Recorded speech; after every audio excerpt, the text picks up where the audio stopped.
주님께서 여러분과 함께 요한이 전한 거룩한 복음입니다. 주님 영광 받으소서. 그때 예수님께서 제자들에게 말씀하셨다. 아버지께서 나를 사랑하신 것처럼 나도 너희를 사랑하였다. 너희는 내 사랑 안에 머물러라. 내가 내 아버지의 계명을 지켜 그분의 사랑 안에 머무르는 것처럼 너희도 내 계명을 지키면 내 사랑 안에 머무를 것이다. 내가 너희에게 이 말을 한 이유는 내 기쁨이 너희 안에 있고 또 너희의 기쁨이 충만하게 하려는 것이다. 이것이 나의 계명이다. 내가 너희를 사랑한 것처럼 너희도 서로 사랑하여라. 친구들을 위하여 목숨을 내놓는 것보다 더 큰 사랑은 없다. 내가 너희에게 명령하는 것을 실천하면 너희는 나의 친구가 된다. 나는 너희를 더 이상 종이라고 부르지 않는다. 종은 주인이 하는 일을 모르기 때문이다. 나는 너희를 친구라고 불렀다. 내가 내 아버지에게서 들은 것을 너희에게 모두 알려주었기 때문이다. 너희가 나를 뽑은 것이 아니라 내가 너희를 뽑아 세웠다. 너희가 가서 열매를 맺어 너희의 그 열매가 언제나 남아있게 하려는 것이다. 그리하여 너희가 내 이름으로 아버지께 청하는 것을 그분께서 너희에게 주시게 하려는 것이다. 내가 너희에게 명령하는 것은 이것이다. 서로 사랑하여라. 주님의 말씀입니다. 그리스도님 참여합니다. 참여 주님. 아멘. 오늘도 또 비가 오고 뭐 내일까지도 온다고 그러는데 요즘 부쩍 비를 자주 또 보는 것 같다라는 그런 생각도 들고 그렇습니다. 여러분들이 이제 오늘 독서와 복음을 들으셨는데 여러분들이 듣고 나서 오늘 독서와 복음의 핵심은 뭐라고 생각하십니까? 사랑이죠. 사랑. 하느님은 사랑이십니다. 서로 사랑하여라. 사랑에 대한 말씀을 오늘 독서와 복음에서 계속해서 우리들은 들었습니다. 사랑이 뭡니까? 모르겠어요. 뭐 노래로는 사랑밖에 나 몰라도 있고 사랑은 눈물의 씨앗이라는 옛날 노래도 있고 또 아낌없이 주는 거예요? 좀 줘보시오. 그러니까 우리들은 사랑을 알긴 아는데 정확하게 뭔지는 잘 모르고 저마다의 각기 다른 정의들을 가지고 그렇게 삽니다. 사랑이 없이는 또 살 수 없기 때문에 서로 각자 다른 모습의 모양의 사랑을 또 스스로 각자 정의 내리면서 없으면 안 되니까 또 그렇게 사는 것 같습니다. 인터넷만 보더라도 사랑이란 단어가 들어가는 노래 제목만 해도 2,000개, 3,000개가 되고 여러분들이 맨날 보는 드라마도 뭔 이야기입니까? 사랑 이야기죠. 그만큼 우리들은 사랑을 원하면서도 사랑이 뭔지를 몰라가지고 남이 하는 사랑을 그렇게 보면서 또 대리 만족을 하기도 하고 그렇습니다. 우리들은 사랑에 대해서 잘 모르지만 사랑은 결국 우리들을 살게 하는 힘이 사랑인 것만은 또 맞는 것 같습니다. 그런데 또 이제 보면 그 사랑이라고 하는 것도 변하게 되어 있습니다. 사랑이 어떻게 변해요? 막 그러는데 사랑은 변하는 게 맞습니다. 사랑의 대상이 바뀌지 않아야 되는 것이지만 사랑의 모습은 변해야 되겠죠. 지금 18살 소녀처럼 신랑을 사랑하면 신랑이 버텨내겠어요? 못 버틸걸요? 사랑은 그만큼 시간에 따라서 내 모습에 따라서 성숙되어지고 또 변화되어지는 게 맞는 것 같습니다. 오늘 이 독서에 했던 사도 요한의 서간은 사랑을 계속해서 이야기하고 있고 그렇기 때문에 사도 요한을 다른 말로 사랑의 사도라고 그렇게 부르고 있습니다. 근데 이 사도 요한의 사랑을 보더라도 사도 요한의 사랑이 변해갔다라고 하는 것을 알 수 있습니다. 복음에서 맨 처음에 사도 요한이 예수님께 부르심을 받아서 예수님을 너무나 열렬히 사랑했죠. 그런데 예수님께서 사마리아 마을에서 쫓겨났습니다. 그 마을 사람들이 예수님을 거부하면서 마을로 들어오는 것을 거절하죠. 그 모습을 보자 보아네르게스, 천둥의 아들들이라고 불리는 이 요한은 그 마을을 어떻게 해버리자고 합니까? 하늘에서 불을 내려 다 죽여버릴까요? 그렇게 이야기를 합니다. 그러니까 어떻게 보면 예수님을 사랑은 하지만 다른 사랑을 인정하지 않는 거죠. 편협하고 배타적인 일방적인 사랑을 사도 요한이 초반에는 했던 것으로 보입니다. 그런데 이제 예수님께서 순환하시고 부활하시는 뒷부분에 가게 되면 이제 예수님께서 부활하셨다는 소식을 그 막달라 마리아가 사도들에게 알려줍니다. 그래서 베드로와 사도 요한이 무덤을 향해서 열심히 달려가죠. 근데 사도 요한이 더 젊었기 때문에 먼저 도착하죠. 근데 사도 요한이 옛날 같았으면 딴 사람이야 사랑하건 말건 나만 사랑하면 되니까 자기가 먼저 들어갔겠죠. 근데 사도 요한이 어떻게 합니까? 입구에서 기다립니다. 누구를? 다른 사람을 이제 배려할 줄 아는 사랑을 하게 된 거죠. 그래서 베드로가 먼저 첫 번째 제자로서 들어가서 보고 그 모습을 보고 사도 요한이 들어가게 됩니다. 사도 요한의 사랑이 변했습니다. 이제는 다른 사람의 사랑도 인정하고 배려할 수 있는 사랑으로 변했던 것처럼 사랑 역시도 그 모습은 우리의 처지나 상황에 따라서 성숙되어 가고 완숙되어 가야 되는 것이 또한 맞습니다. 사랑이 무엇인지는 정확하게 모르겠다라고는 하지만 사랑에 대해서 우리가 한 가지 알 수 있는 단서가 있다라고 한다면 사랑이란 말은 어디서 나왔느냐라고 한다면 살에서 나왔다겠죠. 살에서 나온 말이 살다, 삶 이런 말이 나왔어요. 그 살에서 나온 말에다가 귀여움을 동반한 어미, 랑, 또랑, 신랑 하는 것처럼 그 귀여운 어미를 붙여서 살에서 사랑이란 말이 나왔습니다. 그러니까 사랑은 쉽게 말하면 정의한다면 뭐냐면 그 사람을 살맛나게 해주는 겁니다. 살아있게 해주는 것. 그게 사랑입니다. 내가 누구를 사랑한다라고 했는데 그 대상자가 나만 보면 죽을 맛이야. 너만 보면 죽겠어 아주 그냥. 그러면 그게 사랑이 아니죠.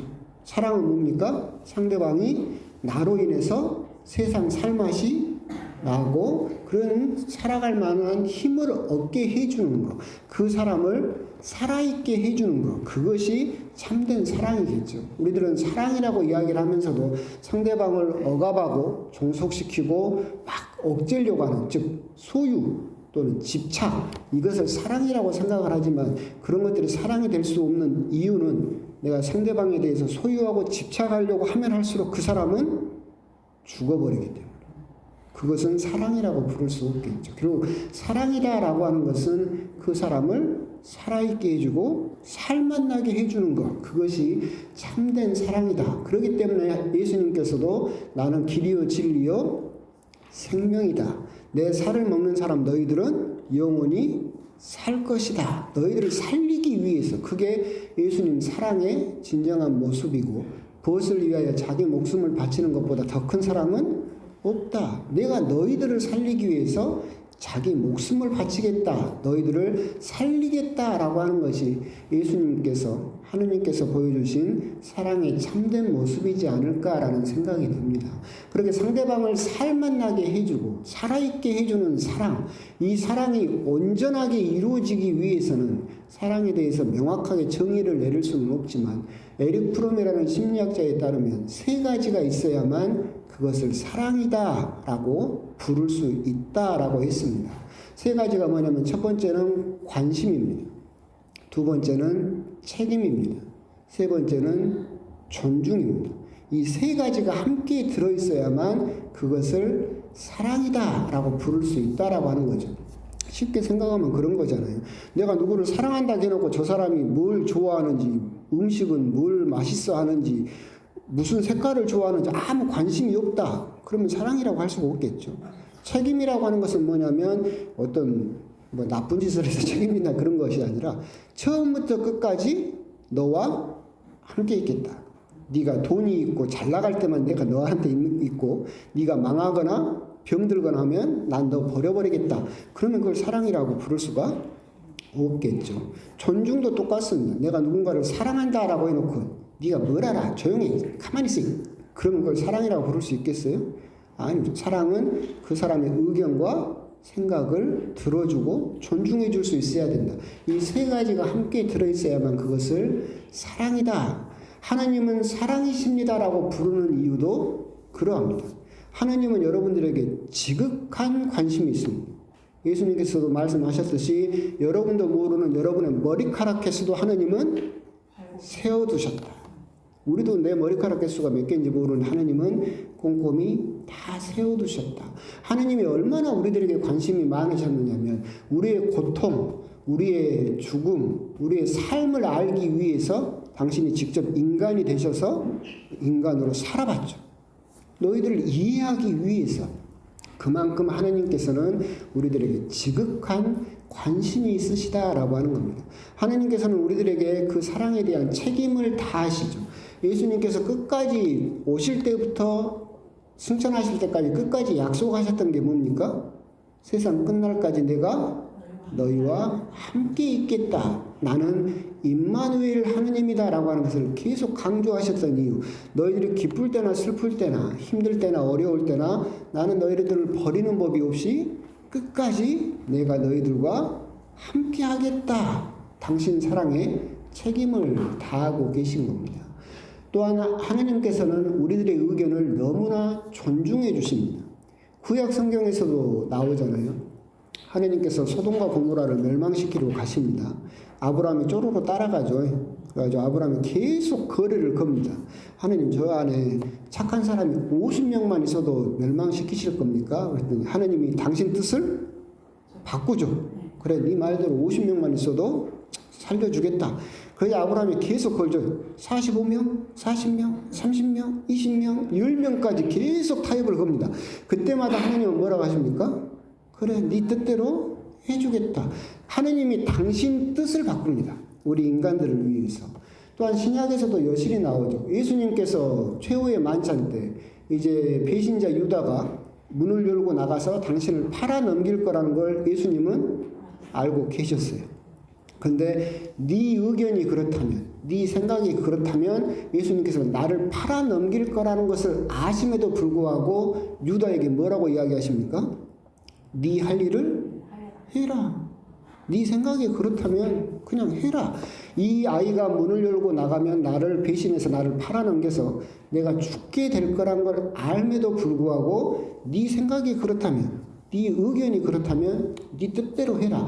그만큼 하나님께서는 우리 뜻을 존중해 주신다. 하나님은 사랑이십니다라고 하는 것은 하나님께서 그냥 막연히 우리들을 사랑하시는 것이 아니라 우리들에게 지극한 관심이 있으시고 세상 끝날까지 어떤 일이 있어도 우리와 함께 해주시고 우리가 어떤 기도를 한다 하더라도 우리들의 뜻을 위해서 당신의 뜻을 바꾸시는 분이시다. 그렇기 때문에 하나님은 사랑이십니다. 그런 하나님께서 우리들을 먼저 사랑하셨기 때문에 우리 역시도 하나님을 사랑해야 되는 것이다 라고 하는 것이 오늘 독수와 복음에서 예수님께서 계속해서 우리들에게 강조하신 것입니다. 하나님은 이렇듯 너희들을 사랑하신다. 너희도 서로 사랑하여라 라고 당신의 단 하나뿐인 유일한 계명을 우리들에게 말씀하고 계신 거죠. 그럼 여기에서 이제 우리들이 한 가지를 돌아봐야 되겠죠. 하나님이 그렇게 우리들을 사랑하신다. 우리 역시도 하나님을 사랑합니까? 여러분 하나님을 사랑하세요? 자, 그럼 이제 짚어봐야 되겠죠. 여러분들의 사랑에는 하나님에 대한 관심이 있습니까? 정말로? 하나님이 무슨 말씀을 하시는지 나에게 무슨 말씀을 건네시는지 들으려고 해요? 하나님의 뜻이 뭔지 관심이 있어요? 뭐 이쪽 한 서너 명만 있고 이쪽은 있어요.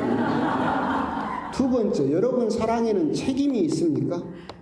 기쁠 때나 슬플 때나 항상 하나님을 찾습니까? 어렵고 힘들 때는 찾기 쉽죠. 하나님이 이룰 수 있어요. 막 열심히 기도하죠. 근데 나한테 좋은 일이 생겼어. 그러면 내 공이지 뭐 내 덕이지 뭐 잊어버릴 때가 너무나 많다. 우리들은 어떤 부분만 하나님과 책임을 다할 뿐이지 어떨 때는 하나님을 잊어버릴 때가 사실 많이 있다. 세 번째, 여러분들의 사랑에는 하나님에 대한 존중이 들어 있습니까? 맨날 여기만 얘기해. 그렇게 자신 있어요? 내가 기도를 했어요. 근데 그 기도의 응답이 내 뜻과 달라요. 그걸 여러분들은 존중하십니까? 네. 그렇죠? 내 뜻과 다르다라고 하더라도 사랑하시는 분의 뜻이 아니야 이게 더 나을 것 같다라고 나에게 다른 모습으로 응답을 하셨을 때 여러분들의 대답은 에이 기도해봤자 소용없네. 뭐, 기도했다고 뭐 되는 것도 아니네 라는 것이 아니라 아 하느님의 뜻이 그러시다면 나에게 다른 뜻이 있으시겠다라고 하느님의 뜻을 존중하고 있느냐.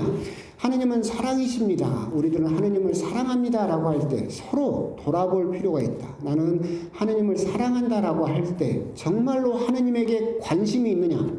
그리고 하느님과 처음부터 끝까지 책임을 다하고 있느냐. 그리고 하느님의 뜻을 내가 듣고 존중하고 있느냐. 이것을 한번 곰곰이 돌아보는 하느님은 사랑이십니다. 서로 사랑하여라 라고 하는 사랑을 위해서 당신의 목숨을 내주신 예수님의 그 사랑을 보시면서 나의 사랑을 한번 점검을 해 보셨으면 좋겠습니다. 아멘.